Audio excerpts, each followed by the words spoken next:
अंशिका और देवांश अपनी गाड़ी के सामने आए बच्चे को गाड़ी में रखकर हॉस्पिटल ले जा रहे थे। तभी रास्ते में उन्हें एक बच्ची के रोने की आवाज आई।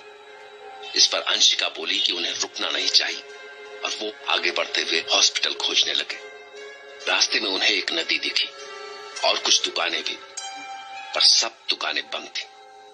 दुकान से कुछ ही दूरी पर उन्हें एक हॉस्पिटल दिखा, पर हॉस्पिटल के अंदर आकर उन्हें पता चला कि वो हॉस्पिटल 10 सालों से बंद पड़ा हुआ है।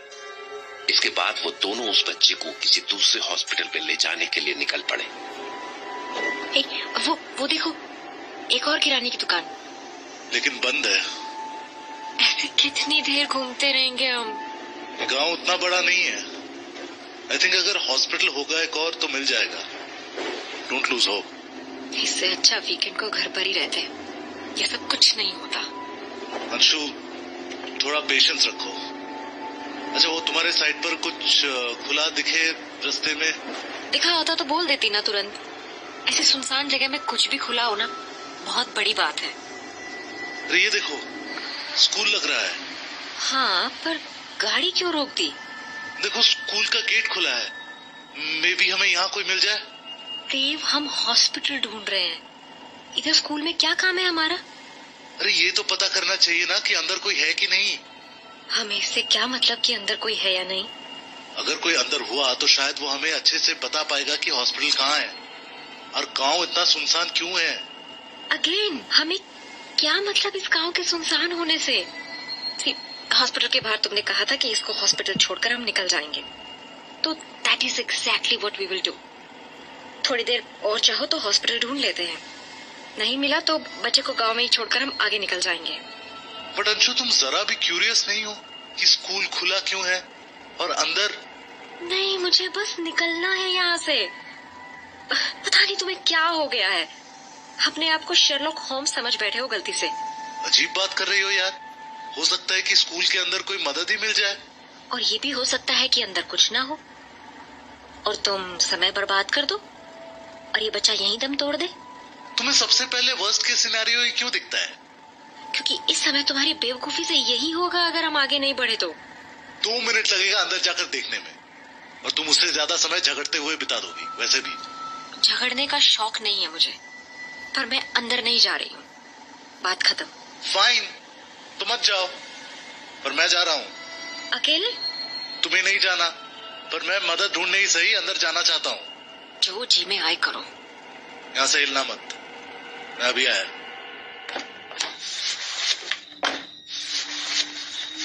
देखने में क्लासरूम लग रहा है, हो सकता है अंदर कोई हो। ब्लैकबोर्ड पर तो कुछ लिखा है, यानी स्कूल खाली तो नहीं पड़ा है। सवाल ये है कि लिखने वाले लोग गए तो कहाँ गए?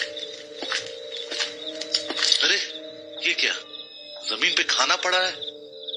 रोटी मुलायम है, सब्जी भी ताजी है, आज पकाया हुआ लग रहा है। इसका मतलब लोग तो है, पर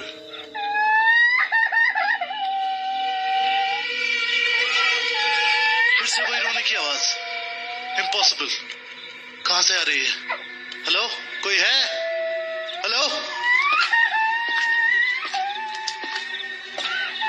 ये आवाज तो ऐसी लग रही है जो हमने गाड़ी में सुनी थी। आखिर है कौन ये? क्लासरूम के अंदर से आ रही है, पर क्या जाना सही रहेगा? काश अंशु की बात सुन लेता और ना आता। आखिर करूं तो क्या करूं? रुककर इस बच्ची को ढूंढूं या वापस जाऊं? God help me. अंशिका, ये तो अंशिका की आवाज है। That means, oh no, सब मेरी गलती है। मुझे अंशु को कार में अकेला छोड़ना ही नहीं चाहिए था। मती मारी गई थी जो क्यूरियोसिटी में अकेला अंदर आ गया। ऐसी क्या अर्जेंसी थी किसी पराये इंसान को बचाने में? ओह गॉड, प्लीज अंशु को कुछ मत होने देना, वरना मैं माफ नहीं कर पाऊंगा खुद को। क्यों मैंने उसकी नहीं सुनी? जो वो कहती रही थी कि यहाँ ना रुको, खामखा मुसीबत मोल ले ली। She was right all along. Anshu, कहाँ हो? Anshu, where are you? Can you hear me? Anshu. जब देवांश गाड़ी से उतरकर अकेले स्कूल के अंदर जा रहा था तो वहां उसे एक बच्ची के रोने की आवाज सुनाई दी। इससे पहले कि वो उस आवाज तक पहुंच पाता, उसे अंशिका के जोर से चिल्लाने की आवाज सुनाई दी और वो क्लासरूम के बाहर से ही वापस अपनी गाड़ी की तरफ भागा। अपनी गाड़ी के पास पहुंचने पर उसको अंशिका तो नहीं मिली, पर एक झुंड में खड़े कुछ बच्चे उसे जरूर दिखाई दिए और उन बच्चों की टोली के बीच में खड़ा था उनका सरदार, एक 10 साल का बच्चा बघीरा। तुम लोगों ने मेरी वाइफ को देखा? यही थी, यही गाड़ी में। उसका नाम अंशिका है। उसने पीली साड़ी पहनी है, काले लंबे बाल। अब याद आया तेरे को अपनी बीवी का। बिल्कुल बुद्धू। हाँ? उसको तो हमने उठा लिया, अब तू क्या करेगा? बोल बोल। क्या ये क्या मजाक है? उठा लिया मतलब? चुपचाप बता मेरी वाइफ कहाँ है। हमें मजाक करने की आदत नहीं है। अगर अपनी वाइफ को जिंदा देखना चाहते हो ना तो तुम्हें हमारे साथ चलना होगा। लगता है बिल्कुल दिमाग खाली है इस बुद्धू का। बोला तो कि किडनैप कर लिया है, मतलब गाड़ी खोला, खींचा उसको और अपने पास रख लिया। समझ आया कि फिर से बोलूं? ये क्या बदतमीजी है? तुम्हारे माँ बाप को पता है ये सब कर रहे हो तुम लोग? अरे गुस्सा मत हो रे, तुमको भी ले जाएंगे उसके पास, उसी तरह पकड़कर खींचकर, same to same. This is not funny. कहाँ है मेरी वाइफ? बताओ अंशु। अरे क्या है रे, तुम तो वो गाना बार बार गा रहे हो, मेरी बीवी मेरी बीवी। अरे ले जा रहे हैं ना उसके पास। अच्छा, अपने आप से नहीं आओगे? मेरे पास मत आना, मेरे पास मत आना, मैं बोल रहा हूँ, दूर हटो। इतना नाटक तो हम लोग भी नहीं करते। बाप रे, इतने नखरे। अब बहुत हो गया, ले चलो इसे। अरे 1-2 नहीं, 10 लोग जाकर लाओ इसको। एक पैर पकड़ो, एक हाथ पकड़ो, एक कंधा पकड़ो, एक मुंडी पकड़ो। हाँ ऐसे। छोड़ो मुझे, छोड़ो, हटो, छोड़ो। लगता है कि तुम्हें अपनी बीवी से नहीं मिलने का है। मैं बोल रहा हूँ, मेरा हाथ उठ जाएगा। मुझे मजबूर मत करो, हटो, छोड़ो मेरा पैर।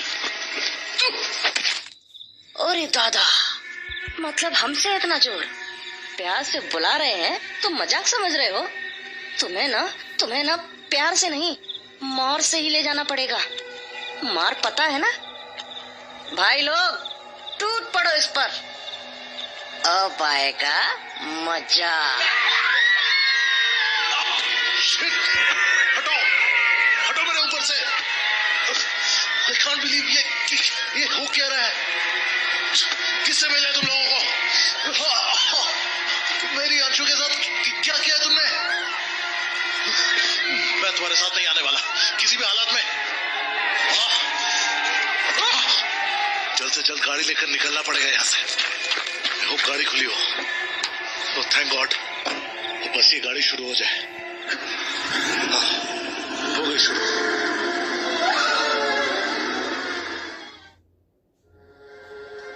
जब देवांश और अंशिका वापस हॉस्पिटल की खोज में निकले तो कुछ दूर जाकर उन्हें एक स्कूल खुला दिखाई दिया। देवांश अकेला ही स्कूल के अंदर गया। वहां उसको एक बच्ची के रोने की आवाज सुनाई दी, पर इससे पहले कि वो बच्ची को ढूंढ पाता, बाहर से अंशिका के चिल्लाने की आवाज आई और वो वापस गाड़ी की तरफ भागा। गाड़ी के पास उसको अंशिका की जगह बच्चों की एक टोली मिली, जिसका सरदार बघीरा नाम का एक 10 साल का बच्चा था। बच्चों के उस सरदार ने देवांश को अपने साथ चलने के लिए कहा, पर देवांश ने खुद को किसी तरह उस बच्चों की टोली से छुड़ाया और गाड़ी में बैठकर वहां से भाग निकला।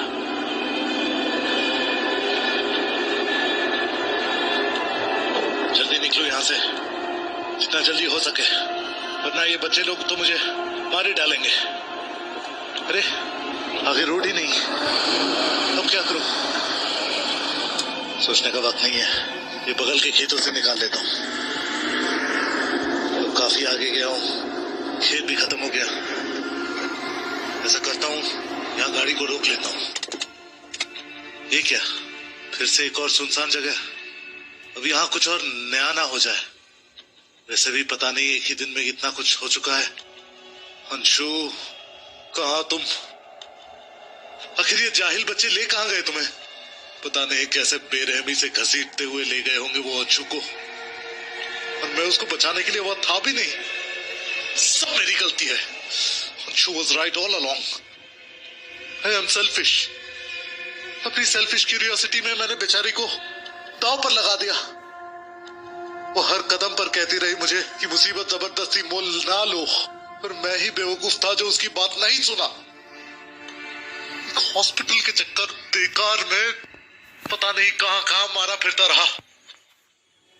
इसकी बात मान लेता तो बच्चे को उसी हॉस्पिटल में छोड़कर अब तक भैया भाभी के यहां भी पहुंच गए होते। लेकिन अब एक मिनट, वो बच्चा इन सब में उसको तो भूल ही गया क्या? कहां गया बच्चा? यहीं तो छोड़ा था स्कूल में घुसने से पहले। कहीं कहीं अंशु के साथ वो बच्चों की टोली ने उस मौत से जूझते हुए बच्चे को भी उठा लिया, या शायद उस बच्चे के लिए ही आए थे हमारी कार के पास। शायद अंशु ने मना किया हो तो इसलिए उसे भी ले गए। सब मेरे कारण ही हुआ, सब मेरे कारण। ना उस बच्चे को मैं गाड़ी में रखता, ना वो बच्चे हमारे पीछे पड़ते, और ना ही अंशु। पर अभी पैनिक करने से काम नहीं चलेगा। अब क्या करूं और कैसे? एक तो इस पूरे गांव में एक भी इंसान नहीं दिख रहा है जिसे मदद मांग सकूं। जाने कैसी जगह है। ओह, वो स्कूल में एक बच्ची की रोने की आवाज सुनाई दी थी।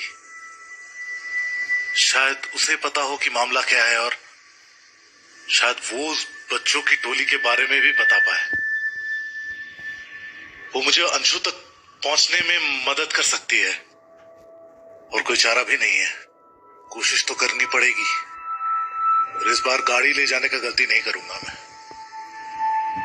बच्चों की टोली से बचकर स्कूल के अंदर पहुंचना है तो बिना गाड़ी ही जाना पड़ेगा।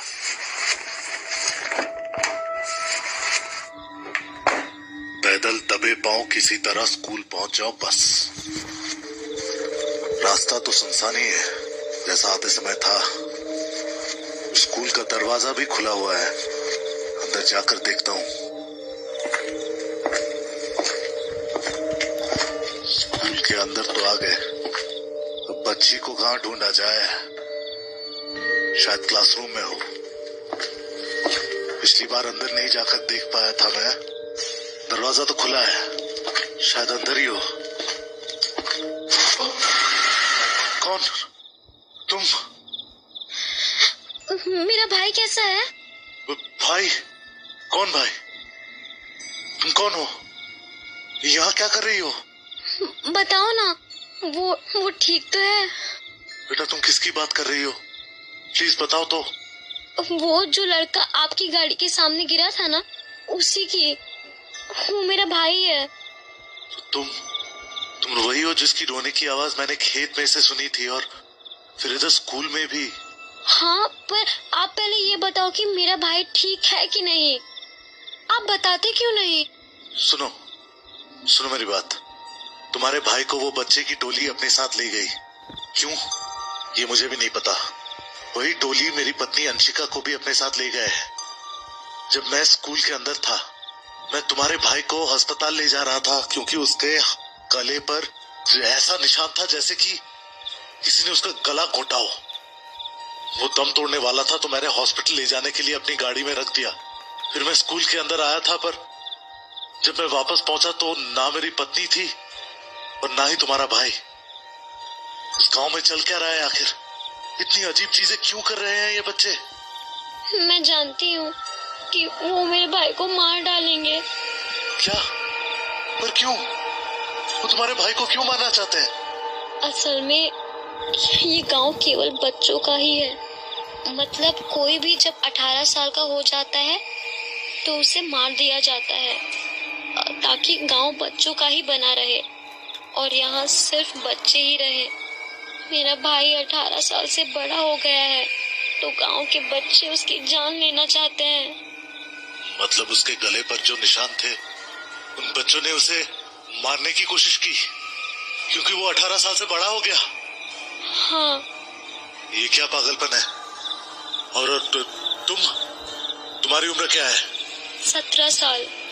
यानी कि 1 साल बाद? वो बच्चे मुझे भी मार देंगे।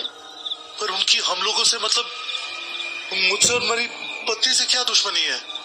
आप लोगों को भी मार देंगे क्योंकि आप लोग भी बच्चे नहीं हो, 18 साल से बड़े हो चुके हो। क्या इसको रोका नहीं जा सकता? यहाँ तो सालों से ऐसा ही होता आ रहा है। मेरा भाई और आपकी पत्नी दोनों नहीं बचेंगे अब। नहीं, हम ऐसे हिम्मत नहीं हार सकते। हमें तुम्हारे भाई और अंशिका को बचाना होगा। पर कैसे? सोचने दो, 1 मिनट। तुम्हें पता है वो टोली तुम्हारे भाई और मेरी पत्नी को कहाँ लेके गए होंगे? हाँ, उसी जगह सबको मारते हैं वो लोग। पर अगर आप वहाँ गए तो वो आपको भी मार डालेंगे। पर मुझे वहाँ जाना तो होगा। ये 2 जिंदगियों का सवाल है। हम बचा लेंगे दोनों को, चाहे कुछ भी हो जाए। ऐसा करो, तुम सबसे पहले मुझे उस जगह तक ले चलो जहाँ ये सब होने वाला है। ठीक है, अब मैं आपको ले चलती हूँ, पर हमें बहुत चुपचाप जाना होगा। उनकी नजर आप पर बिल्कुल नहीं पड़नी चाहिए। हाँ, तुम सही कह रही हो। हमें वहाँ दबे पांव ही जाना चाहिए। पता नहीं किस हालत में होगी अंशु। मेरा भाई बच जाएगा ना? हाँ बेटा, तुम चिंता मत करो। वो देखिए, वो बड़ी सी दीवार दिख रही है, उसी की दूसरी तरफ वो लोग बड़े लोगों को मारते हैं। तो अब देर नहीं करते हैं, दीवार से थोड़ा दूर वो देखो, एक छोटी दीवार है, उसके ऊपर से कूद कर अंदर चले जाते हैं। वो रहा मेरा भाई, जमीन पर पड़ा हुआ, वही है मेरा भाई। पर वो हिल क्यों नहीं रहा? वो ऐसे क्यों पड़ा है? क्या हुआ उसे?